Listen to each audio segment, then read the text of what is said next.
नमस्कार, तुसीं देख रहे हो दैनिक सवेरा टीवी। मैं रजिंदर कौर। विदेशों में वसदे पंजाबियों नूं पंजाब विच जायदाद अते वित्ती मामलों में आउंदियां मुश्किलां सने होर समस्यावां दे हल अते पंजाबियों दी नवीं पीढ़ी अपने विरसे अते सभ्याचार नाल जोड़न दे लई पंजाब सरकार वल्लों भविखी दस्तावेज तैयार किए गए ने। इस दे संबंध विच प्रवासी भारती मामलों बारे मंत्री प्रगट सिंह ने जानकारी दी। उन्होंने दस्सिया कि प्रवासी पंजाब दी सुरक्षा ते उन्हां दीयां जायदादां नूं सुरक्षित यकीनी बनाउणा अते सूबा सरकार वल्लों समर्थन प्रदान करके सूबे विच रहिंदे होए घर वांग ही महसूस करवाउणा है। उन्होंने कहा कि इस दे लई वित्ती अते वपारिक सरगर्मियां नाल वखरे विंग दी स्थापना की जा रही है। प्रवासियों दे माल विभाग दे नाल जायदादां दे काम दे विच सिंगल विंडो सहूलत प्रदान करके पंजाब विच कारोबार स्थापित करने विच मदद की जाएगी।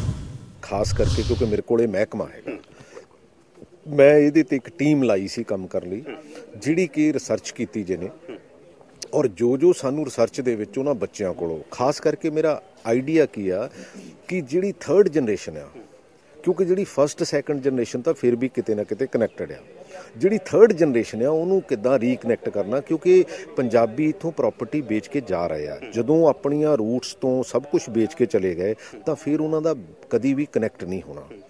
उहदे लई बेसिकली असीं यूनीवर्सिटी स्कूल्स दे विच कोर्सेस जिहड़े समर कोर्सेस हैगे आ वो डिज़ाइन करवा रहे हैं, ईवन एक्सचेंज प्रोग्राम्स करा रहे हैं, ईवन स्टे होम स्टे करवा रहे हैं भी सो दैट कि असीं आइडेंटिफाई करके और उहदे नाल असीं बेसिकली जिहड़ा खास करके हैल्थ टूरिज्म है, अदरवाइज टूरिज्म है, अच्छा इहदा डायरैक्टोरेट है, इहदा फाइनैंशियल ते कमर्शियल विंग है। सिर्फ पुलिस वाला इशू नहीं है, इहदे विच उहनां दे फाइनैंशियल इशूज़ भी हैगे। उन्हां दा एक अलग विंग हैगा भी तां कि वो सारियां चीज़ां नूं एक वैब पोर्टल क्रिएट करके ਉਹਦੇ ਤੇ सारा कनैक्ट करके ताकि जिहड़ा NRI हैगा उन्होंने सारी इन्फॉर्मेशन भी उत्थे होवे और ਜਿਹੜੀਆਂ रूल्स ਜਿਹੜੇ डिपार्टमेंट ਦੇ ਵਿੱਚ अमेंडमेंट्स ਚਾਹੀਦੀਆਂ ਹੈਗੀਆਂ ਉਹਨਾਂ ਨਾਲ टेकअप करके ईवन कि MEA ਨਾਲ, क्योंकि कई बार MEA ਦਾ हर बंदे ਨੂੰ नहीं पता ਹੁੰਦਾ भी ਉਹਦਾ फोन कित्थों मिलना की होना।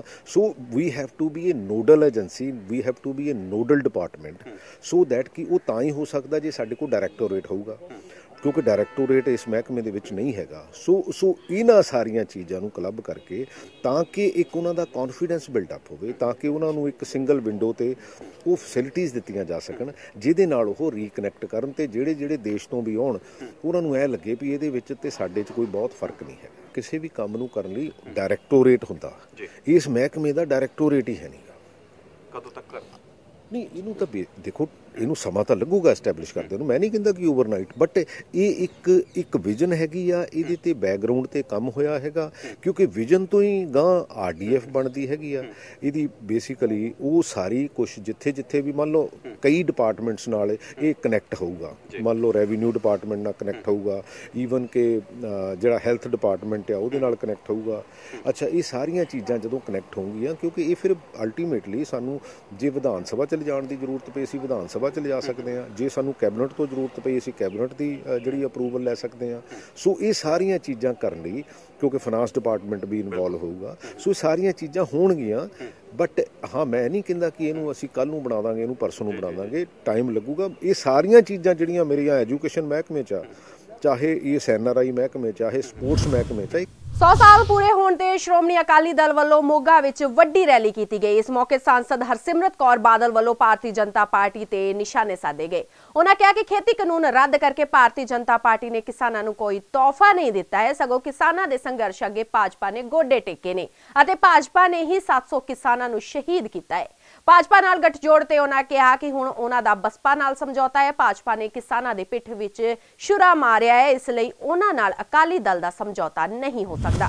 बादल साहब इत्थे पहुंचे, उन्हां दे विच सारे जिहड़े घरां 'च बुजुर्ग बैठे ने जिन्हां ने इन्हां नाल जेलां कट्टियां ने, श्रोमणी अकाली दल दी चढ़दी कला वास्ते घरे बैठे बीबियां ने जिन्हां ने अरदासां भी कीतियां ने, अज उह सारियां दे चरनां 'च मैं नमन करदी हां, क्योंकि साडी भैणां दा भी बहुत वड्डा योगदान रहा है। जिवें किसानी अंदोलन नूं आपां देखीए कोई उन्हां दी गल नहीं करदा, लेकिन इस अंदोलन नूं जे कामयाब कीता भावें घरे बैठे पिंड नूं सामने खेतां नूं सामने बीबियां ने या मोर्चे नूं सामदियां होए बीबियां ने। इस तरह श्रोमणी अकाली दल दा जिहड़ा 100 साल पूरा होया है ਅੱਜ ਸ਼੍ਰੋਮਣੀ ਅਕਾਲੀ ਦਲ ਦੀ ਜਿਹੜੀ ਬੀਬੀਆਂ ਦੀ ਫੌਜ ਹੈ ਉਹਨਾਂ ਦੀ ਵੀ ਬਹੁਤ ਵੱਡਾ ਯੋਗਦਾਨ ਹੈ। ਜਿਨ੍ਹਾਂ ਕਿਸਾਨਾਂ ਕਰਕੇ ਗੱਠਜੋੜ ਤੋੜਿਆ ਸੀਗਾ ਉਹਨਾਂ ਕਿਸਾਨਾਂ ਨੂੰ ਬੀਜੇਪੀ ਨੇ ਤੋਹਫਾ ਦਿੱਤਾ ਬਿੱਲ ਵਾਪਸ ਲੈ ਕੇ, ਉਹ ਕਿਸਾਨ ਲੱਗਦਾ ਫਿਰ ਵੀ ਬੀਜੇਪੀ ਨੂੰ ਛੱਡ ਕੇ ਅਕਾਲੀ ਦਲ ਨੂੰ ਸਪੋਰਟ ਬੀਜੇਪੀ ਨੇ ਕੋਈ ਤੋਹਫਾ ਨਹੀਂ ਦਿੱਤਾ। ਬੀਜੇਪੀ ਨੇ 700 ਕਿਸਾਨਾਂ ਨੂੰ ਸ਼ਹੀਦ ਕੀਤਾ ਹੈ। ਕਾਲੇ ਕਾਨੂੰਨ ਜ਼ੋਰ ਤੇ ਜ਼ਬਰ ਦੇ ਨਾਲ ਥੋਪਿਆ ਹੈਗਾ। ਅੱਜ ਜੋ ਵਾਪਸ ਹੋਇਆ ਹੈਗਾ ਉਹ ਸਾਡੇ ਕਿਸਾਨਾਂ ਦੀ ਲੜਾਈ ਕਰਕੇ, ਉਹਨਾਂ ਦੇ ਸੰਘਰਸ਼ ਕਰਕੇ, ਉਹਨਾਂ ਦੀ ਸ਼ਹਾਦਤ ਕਰਕੇ। ਇਹਦਾ ਸਿਰਾ ਆ ਵੱਡਾ ਸਾਰਾ ਜਿਹੜਾ ਕੱਟ ਸੀਗਾ ਇਹ ਪੰਜਾਬ ਦਾ ਸੀਗਾ, ਸਾਰੇ ਦੇਸ਼ ਦੇ ਕਿਸਾਨਾਂ ਦਾ ਕੱਟ। ਤੇ ਮੈਂ ਕਹਿੰਦੀ ਇਸ ਸਾਲ ਭਰ ਦੇ ਸੰਘਰਸ਼ ਨੇ ਬਹੁਤ ਕੁਝ ਸਿਖਾਇਆ, ਹਕੂਮਤਾਂ ਨੂੰ ਵੀ ਸਿਖਾਤਾ। ਲੇਕਿਨ ਜਿਹੜੇ ਹਰਿਆਣੇ ਤੇ ਪੰਜਾਬ ਦੇ ਭਾਈਚਾਰਕ ਸਾਂਝ ਉੱਭਰ ਕੇ ਆਈ ਹੈ, ਦੂਜੇ ਸੂਬਿਆਂ 'ਚ ਕਿਸਾਨ ਜਿਵੇਂ ਕਿਸਾਨ ਦੇ ਨਾਲ ਖੜਿਆ, ਤੇ ਹਰ ਵਰਗ, ਭਾਵੇਂ ਦੁਕਾਨਦਾਰ, ਭਾਵੇਂ ਤੁਸੀਂ ਹੋ, ਭਾਵੇਂ ਮੈਂ ਹੋਵਾਂ, ਆਪਾਂ ਸਾਰਿਆਂ ਨੇ ਇਸ ਅੰਦੋਲਨ ਦੇ ਨਾਲ, ਕਿਸੇ ਨੇ ਉੱਥੇ ਜਾ ਕੇ ਯੋਗਦਾਨ ਪਾਇਆ, ਕਿਸੇ ਨੇ ਆਪਣੇ ਮਨ ਵੱਲ, ਕਿਸੇ ਨੇ ਤਨ ਵੱਲ, ਤਨ ਤੋਂ ਧਨ ਤਾਈਂ ਸਭ ਨੇ ਆਪਣਾ ਯੋਗਦਾਨ ਪਾਇਆ। ਕਾਲੇ ਕਾਨੂੰਨਾਂ ਕਰਕੇ ਤੁਸੀਂ ਜਿਹੜਾ ਸੀਗਾ ਅਸਤੀਫਾ ਦਿੱਤਾ, ਹੁਣ ਉਹ ਕਾਨੂੰਨ ਵਾਪਸ ਲੈ ਲਏ ਗਏ ਨੇ। ਕੋਸ਼ਿਸ਼ ਕਰੇ ਫਿਰ ਨਤੀਜਾ ਸਾਰਿਆਂ ਨੂੰ ਪਤਾ ਹੈ। ਕਾਲੇ ਕਾਨੂੰਨਾਂ ਕਰਕੇ ਤੁਸੀਂ ਜਿਹੜਾ ਆਪਣਾ ਅਸਤੀਫਾ ਸੀਗਾ ਦਿੱਤਾ ਸੀਗਾ, ਹੁਣ ਕਾਨੂੰਨ ਵਾਪਸ ਲੈ ਲਏ ਗਏ ਨੇ, ਉਹਦੇ ਬਾਰੇ ਕੀ ਕਹੋਗੇ? ਤੁਹਾਨੂੰ ਸਾਥ ਦੇਣ ਦੇ ਲਈ ਬੀਜੇਪੀ ਕੀ ਅਪਰੋਚ ਕਰੇਗੀ ਕਿ ਹੁਣ ਸਿਮਰਤ ਕੌਰ ਬਾਦਲ ਫੇਰ ਆਵੇ? ਦੇਖिए ਸਾਡਾ ਗਠਬੰਧਨ ਉਹਨਾਂ ਦੇ ਨਾਲ ਟੁੱਟ ਕੇ ਬਹੁਜਨ ਸਮਾਜ ਪਾਰਟੀ ਦੇ ਨਾਲ ਹੋ ਗਿਆ ਹੈਗਾ। ਇਹ ਬੜਾ ਮਜ਼ਬੂਤ ਗਠਬੰਧਨ ਹੈਗਾ। ਗਰੀਬ ਦੀ, ਹਿੰਦੂ ਦੀ, ਸਿੱਖ ਦੀ, ਮਜ਼ਦੂਰ ਦੀ, ਹਰ ਵਰਗ ਦੀ, ਹਰ ਧਰਮ ਦੀ ਸਰਕਾਰ ਬਣੇ, ਇਹ ਸ਼੍ਰੋਮਣੀ ਅਕਾਲੀ ਦਲ ਦੀ ਕੋਸ਼ਿਸ਼ ਹੋਊਗੀ। ਅਸੀਂ ਧਰਮਾਂ ਦੇ ਨਾਂ 'ਚ ਤੇ ਜਾਤ ਪਾਤ ਦੇ ਨਾਂ 'ਚ ਆਪਣੇ ਸੂਬੇ ਦੇ ਲੋਕਾਂ ਨੂੰ ਵੰਡਣਾ ਨਹੀਂ ਚਾਹੁੰਦੇ। ਅਸੀਂ ਗੁਲਦਸਤੇ ਦੀ ਤਰ੍ਹਾਂ ਸਾਰਿਆਂ ਨੂੰ ਇੱਕ ਗੁਲਦਸਤਾ ਬਣਾ ਕੇ ਹਰ ਫੁੱਲ ਨੂੰ ਨਾਲ ਰੱਖਣਾ। ਕਾਨੂੰਨਾਂ ਦੇ ਵਿਰੋਧ ਕਰਕੇ ਤੁਸੀਂ ਅਸਤੀਫਾ ਦਿੱਤਾ ਸੀ, ਹੁਣ ਕਾਨੂੰਨ ਵਾਪਸ ਲੈ ਗਏ ਨੇ, ਕਿ ਹੁਣ ਲੱਗਦਾ ਗੱਠਜੋੜ ਹੋਰ ਦੁਬਾਰਾ ਹੋ ਸਕਦਾ ਹੈ? ਸਾਡਾ ਗੱਠਜੋੜ ਬਹੁਜਨ ਸਮਾਜ ਪਾਰਟੀ ਦੇ ਨਾਲ ਹੈਗਾ। ਜਿਸ ਤਰ੍ਹਾਂ ਦਾ ਛੁਰਾ ਸਾਡੇ ਕਿਸਾਨਾਂ ਦੇ ਪਿੱਠ 'ਚ ਖੋਪਿਆ, ਜਿਹੜੇ 700 ਸ਼ਹੀਦ ਹੋ ਗਏ ਨੇ, ਉਹਨਾਂ ਨੂੰ ਸ਼੍ਰੋਮਣੀ ਅਕਾਲੀ ਦਲ ਨਹੀਂ ਭੁੱਲ ਸਕਦਾ। ਬੀਤੇ ਦਿਨ ਪੰਜਾਬ ਸਰਕਾਰ ਦੀ ਕੈਬਨਿਟ ਮੀਟਿੰਗ ਹੋਈ, ਜਿਸ ਵਿੱਚ ਕਈ ਵੱਡੇ ਫੈਸਲੇ ਕੀਤੇ ਗਏ। ਇਸ ਦੀ ਜਾਣਕਾਰੀ ਦਿੰਦੇ ਹੋਏ ਮੁੱਖ ਮੰਤਰੀ ਚਰਨਜੀਤ ਸਿੰਘ ਚੰਨੀ ਨੇ ਦੱਸਿਆ ਕਿ ਕੈਬਨਿਟ ਵੱਲੋਂ ਸਫਾਈ ਕਰਮਚਾਰੀਆਂ ਨੂੰ ਪੱਕਾ ਕਰਨ ਦਾ ਅਹਿਮ ਫੈਸਲਾ ਲਿਆ ਗਿਆ ਹੈ, ਜਿਸ ਨੂੰ ਸਰਕਾਰ ਵੱਲੋਂ ਲਾਗੂ ਕੀਤਾ ਜਾ ਰਿਹਾ ਹੈ। ਇਸ ਦੇ ਨਾਲ ਹੀ ਪੰਜਾਬ ਸਰਕਾਰੀ ਨੌਕਰੀ ਦੇ ਲਈ 10ਵੀਂ ਤੱਕ ਪੰਜਾਬੀ ਵਿੱਚੋਂ ਪਾਸ ਹੋਣਾ ਲਾਜ਼ਮੀ ਹੋਵੇਗਾ। ਇਸ ਹੋਰ ਫੈਸਲੇ ਲੈਂਦੇ ਹੋਏ ਕੈਬਨਿਟ ਨੇ ਪਾਣੀ ਦੇ ਬਕਾਇਆ ਰਹਿੰਦੇ ਬਿੱਲ ਮੁਆਫ ਕਰ ਦਿੱਤੇ ਅਤੇ ਅੱਗੇ ਤੋਂ ਪਿੰਡਾਂ ਅਤੇ ਸ਼ਹਿਰਾਂ ਦੇ ਵਿੱਚ ਸਿਰਫ 50 ਰੁਪਏ ਪ੍ਰਤੀ ਮਹੀਨਾ ਹੀ ਵਸੂਲੇ ਜਾਣਗੇ। ਇਸ ਦੇ ਨਾਲ ਹੀ ਉਹਨਾਂ ਦੱਸਿਆ ਕਿ ਨਰਮੇ ਦੀ ਫਸਲ ਦੇ ਖਰਾਬ ਹੋਣ ਦਾ ਮੁਆਵਜ਼ਾ ਵੀ 12,000 ਤੋਂ ਵਧਾ ਕੇ 17,000 ਕਰ ਦਿੱਤਾ ਗਿਆ ਹੈ। ਸਫਾਈ ਸੇਵਕ ਤੇ ਸੀਵਰਮੈਨ ਤੇ ਕੰਟਰੈਕਟ ਤੇ ਲੱਗੇ ਨਗਰ ਨਿਗਮਾਂ ਤੇ ਮਿਊਨਿਸਪਲ ਕਮੇਟੀਆਂ ਦੇ ਕਰਮਚਾਰੀ, ਉਹਨਾਂ ਨੂੰ ਸਰਕਾਰ ਨੇ ਰੈਗੂਲਰ ਕਰਨ ਦਾ ਫੈਸਲਾ ਕੀਤਾ ਹੈ। ਜਿਹੜੇ ਕੰਟਰੈਕਟ ਬੇਸ ਤੇ ਲੱਗੇ ਹੋਏ ਆ ਉਹਨਾਂ 'ਚ 10 ਸਾਲ ਵਾਲੀ ਸ਼ਰਤ ਨਹੀਂ ਹੋਏਗੀ। ਉਹਨਾਂ ਨੂੰ ਪਿਛਲੀ ਕੈਪਟਨ ਸਾਹਿਬ ਦੀ ਸਰਕਾਰ ਵੇਲੇ ਫੈਸਲਾ ਹੋਇਆ ਸੀ, ਉਹਨਾਂ ਨੇ ਲਾਗੂ ਨਹੀਂ ਸੀ ਕੀਤਾ। ਅਸੀਂ ਉਸ ਫੈਸਲੇ ਨੂੰ ਲਾਗੂ ਕਰ ਰਹੇ ਹਾਂ। ਮਿਊਨਿਸਪਲ ਕਮੇਟੀਆਂ ਦੇ ਵਿੱਚ ਸੀਵਰਮੈਨ, ਸਫਾਈ ਸੇਵਕ ਜਾਂ ਕਰਮਚਾਰੀ ਕੰਟਰੈਕਟ ਬੇਸ ਤੇ ਜਿਹੜੇ ਲੱਗੇ ਹੋਏ ਉਹਨਾਂ ਨੂੰ ਪੱਕਾ ਕੀਤਾ ਜਾ ਰਿਹਾ ਹੈ। ਜਿਹੜੇ ਆਊਟਸੋਰਸ ਲੱਗੇ ਹੋਏ ਉਹਨਾਂ ਨੂੰ ਕੰਟਰੈਕਟ ਤੇ ਕੀਤਾ ਜਾ ਰਿਹਾ ਹੈ। ਇਹ ਪੰਜਾਬ ਸਰਕਾਰ ਨੇ ਫੈਸਲਾ ਕਰ ਦਿੱਤਾ ਹੈ। ਇਸ ਤੋਂ ਇਲਾਵਾ ਪੰਜਾਬੀ ਭਾਸ਼ਾ 10ਵੀਂ ਤੱਕ ਪਾਸ ਹੋਵੇ, ਇਹ ਪਹਿਲਾਂ ਸਰਕਾਰ ਦੇ ਵਿੱਚ ਤਾਂ ਸੀਗਾ, ਲੇਕਿਨ ਕਾਰਪੋਰੇਸ਼ਨ ਬੋਰਡਾਂ ਵਿੱਚ ਨਹੀਂ ਸੀ।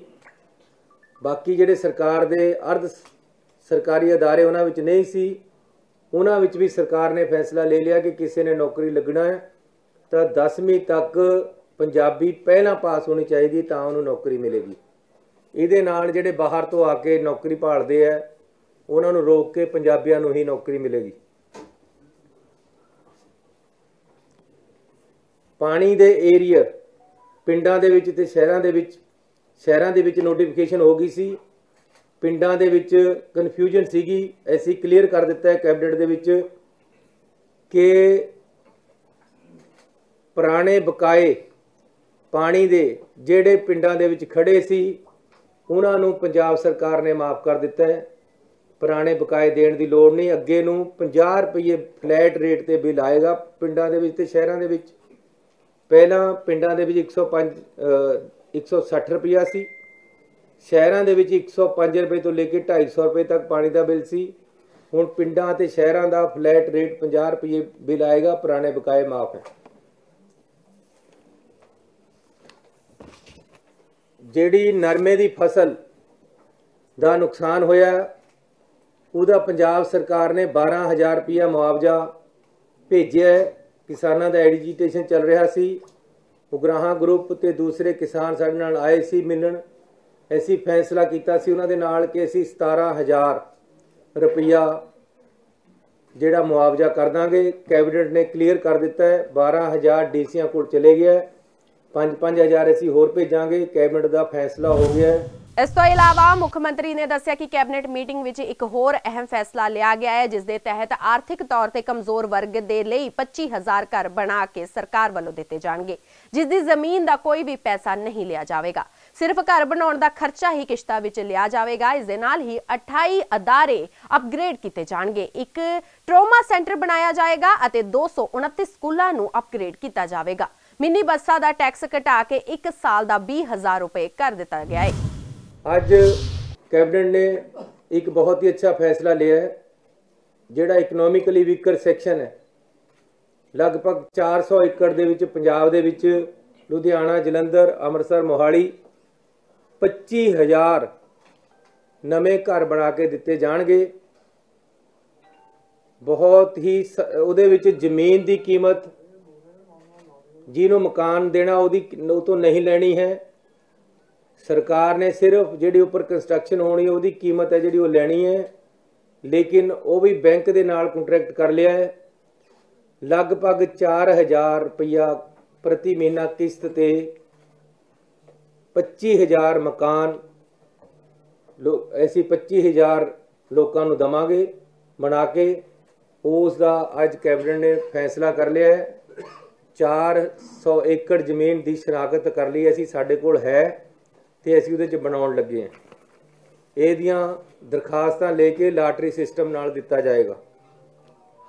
28 ਨਵੇਂ ਅਦਾਰੇ ਹੈਲਥ ਇੰਸਟੀਟਿਊਸ਼ਨ ਨੂੰ ਅਪਗ੍ਰੇਡ ਕੀਤਾ ਹੈ ਤੇ ਉਹਦੇ ਵਾਸਤੇ 775 ਨਵੀਆਂ ਅਸਾਮੀਆਂ ਦੀ ਰਚਨਾ ਕਰਨ ਦਾ ਪ੍ਰਸਤਾਵ ਅੱਜ ਕੈਬਨਿਟ ਨੇ ਸਰਕਾਰ ਨੇ ਪਾਸ ਕਰ ਦਿੱਤਾ ਹੈ ਤੇ 28 ਨਵੇਂ ਅਦਾਰਿਆਂ ਨੂੰ ਅਸੀਂ ਅਪਗ੍ਰੇਡ ਕਰ ਰਹੇ ਹਾਂ।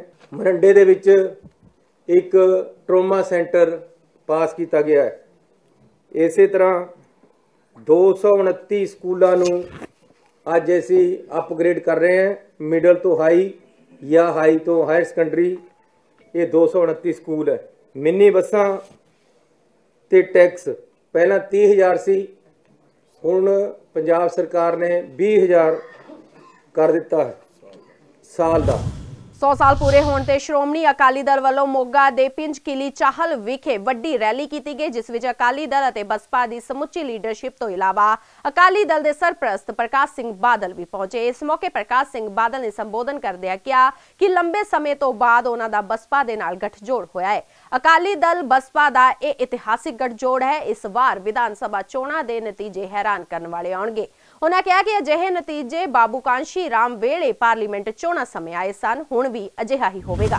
ਆ ਇਲੈਕਸ਼ਨ ਜਿਹੜਾ ਹੈ ਬਹੁਜਨ ਸਮਾਜ ਪਾਰਟੀ ਤੇ ਸ਼੍ਰੋਮਣੀ ਅਕਾਲੀ ਦਲ ਇਕੱਠੇ ਇਲੈਕਸ਼ਨ ਸੀਟਾਂ ਲੜ ਰਹੇ ਹੈ ਔਰ ਮੈਨੂੰ ਇਸ ਗੱਠਜੋੜ ਦਾ ਪਹਿਲਾ ਵੀ ਤਜਰਬਾ ਹੈ ਕਿ ਜਦੋਂ ਸ਼੍ਰੀ ਕਾਂਸ਼ੀ ਰਾਮ ਜੀ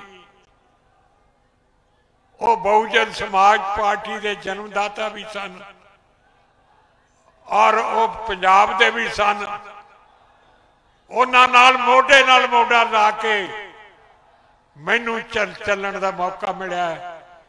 ਤੇ ਜਿਵੇਂ ਮਿਸ਼ਰਾ ਜੀ ਨੇ ਦੱਸਿਆ ਕਿ ਉਦੋਂ ਜਿੰਨੀਆਂ ਸੀਟਾਂ ਪਾਰਲੀਮੈਂਟ ਦੀਆਂ ਸਨ ਸਾਰੀਆਂ ਹੀ ਆਪਾਂ ਜਿੱਤ ਗਏ। ਔਰ ਮੈਂ ਇਹ ਕਹਿਣਾ ਚਾਹੁੰਦਾ ਕਿ ਐਤਕੀ ਵੀ ਜਿਹੜੇ ਨਤੀਜੇ ਆਉਣਗੇ ਅਸੈਂਬਲੀ ਦੇ ਇਹ ਹੈਰਾਨਕੁਨ ਹੋਣਗੇ। ਜੋ ਰਿਜ਼ਲਟ ਉਦੋਂ ਪਾਰਲੀਮੈਂਟ ਦੇ ਆਏ ਸਨ ਕਾਂਸ਼ੀ ਰਾਮ ਜੀ ਵੇਲੇ, ਸ਼ਾਇਦ ਹਿਸਟਰੀ ਉਸੇ ਨੂੰ ਰਿਪੀਟ ਕਰ ਦੇ। ਇਸ ਦੇ ਨਾਲ ਹੀ ਪ੍ਰਕਾਸ਼ ਸਿੰਘ ਬਾਦਲ ਨੇ ਸੱਤਾਧਾਰੀ ਕਾਂਗਰਸ ਪਾਰਟੀ ਤੇ ਵੱਡਾ ਹਮਲਾ ਕੀਤਾ। ਉਹਨਾਂ ਨੇ ਕਿਹਾ ਕਿ ਜਿਸ ਪਾਰਟੀ ਨੇ ਸ਼੍ਰੀ ਹਰਮੰਦਰ ਸਾਹਿਬ ਤੇ ਹਮਲਾ ਕਰਵਾਇਆ, 1984 ਵਿੱਚ ਸਿੱਖਾਂ ਦਾ ਕਤਲੇਆਮ ਕਰਵਾਇਆ, ਇਹੋ ਜਿਹੀ ਪਾਰਟੀ ਨੂੰ ਸੱਤਾ ਨਹੀਂ ਦੇਣੀ ਚਾਹੀਦੀ। ਉਹਨਾਂ ਕਿਹਾ ਕਿ ਅਕਾਲੀ ਦਲ ਦਾ ਮੁਕਾਬਲਾ ਇਸ ਵਾਰ 3 ਪਾਰਟੀਆਂ ਨਾਲ ਨਹੀਂ ਸਗੋਂ 3 ਸਰਕਾਰਾਂ ਦੇ ਨਾਲ ਹੈ। ਉਹਨਾਂ ਕਿਹਾ ਕਿ ਪਾਰਟੀ ਉਸ ਦੀ ਡਿਊਟੀ ਜਿੱਥੇ ਲਗਾਏਗੀ ਉਸ ਨੂੰ ਉਹ ਹੁਕਮ ਮੰਨ ਕੇ ਨਿਭਾਣਗੇ। देखो मैनू बड़ा दुख हुंदा है कि ਜਿਹੜੀਆਂ पार्टियां थोड़ियां दुश्मन पार्टियां जिवें कांग्रेस है, कांग्रेस का इतिहास देख लो की कुछ किया उन्होंने। हरमंदर साहब वर्गी जगह ते हमला किया, दरबार साहब दे फायरिंग की, और इस तरह ही उन्होंने 84 के कतलाम किए। यह जी पार्टियां नूं आपां कदे कोई समा दे सकते हैं कि वह साडे ते राज करन। इस करके भराओ तुसी बड़े समझदार लोग हो, सारी गल नूं बड़ा समझते हो, तो मैं तो यही कहना चाहना कि मेरी जो भी ड्यूटी पार्टी लाएगी मैं हर तरह नाल अगे भी पार्टी का हुक्म मन के जो भी समय के प्रधान होंदे सन उन्हां दा हुक्म मन के वो सेवा निभाउंदा रहा, ते हुण भी मैनू जो ड्यूटी लाउणगे वो सेवा मैं चंगी तरह निभाऊंगा।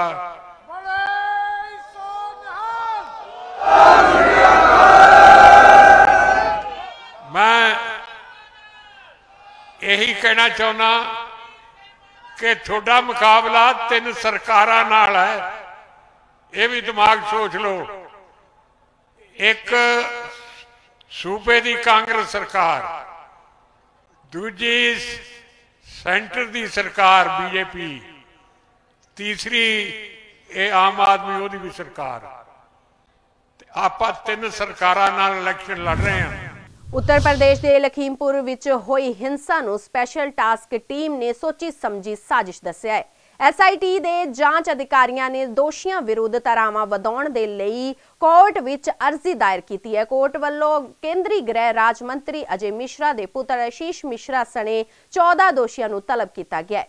क्यास लगाए जा रहे हैं कि कोर्ट SIT नूं इस मामले दे विच धारावां वधाउण दी मंजूरी दे सकदा है। इस तो इलावा दोषियों के खिलाफ कतल अते अपराधिक साजिश का मुकदमा चलाया जाएगा। बीते दिन दोषियों ने अदालत दे विच पेश होना सी, पर कोई भी दोषी पेश नहीं होया। दस दईए कि 3 अक्तूबर नूं किसानां वल्लों केंद्रीय मंत्री अजय मिश्रा का विरोध किया जा रहा सी। इस दौरान एक गड्डी दे किसानां दी भीड़ नूं कुचल दिता सी, जिस विच 4 किसानां दी मौत हो गई सी। इस मामले दे विच केंद्रीय मंत्री दे पुत्र सने 14 व्यक्तियों खिलाफ कतल अते अपराधिक साजिश का मामला दर्ज किया गया सी। ये सानू हुण तक दे कुछ खास खबरां। वधेरे जानकारी लई जुड़े रहो दैनिक सवेरा टीवी दे नाल ते जांदे जांदे एक नज़र पा लैणे आसे कुछ खास खबरां ते। प्रगट सिंह दा बयान, पंजाब विच भी बनणगे होम स्टे, इस नाल प्रवासी भारतीयां दा वधेगा भरोसा। श्रोमणी अकाली दल दी स्थापना दे 100 साल पूरे होण ते वड्डी रैली। कैबिनेट मीटिंग च लए कई अहम फैसले, गरीबां लई कीते वड्डे ऐलान, 25,000 घर बना के देण दा फैसला। साजिश दे तहत होई लखीमपुर खीरी दी हिंसा, SIT दा खुलासा।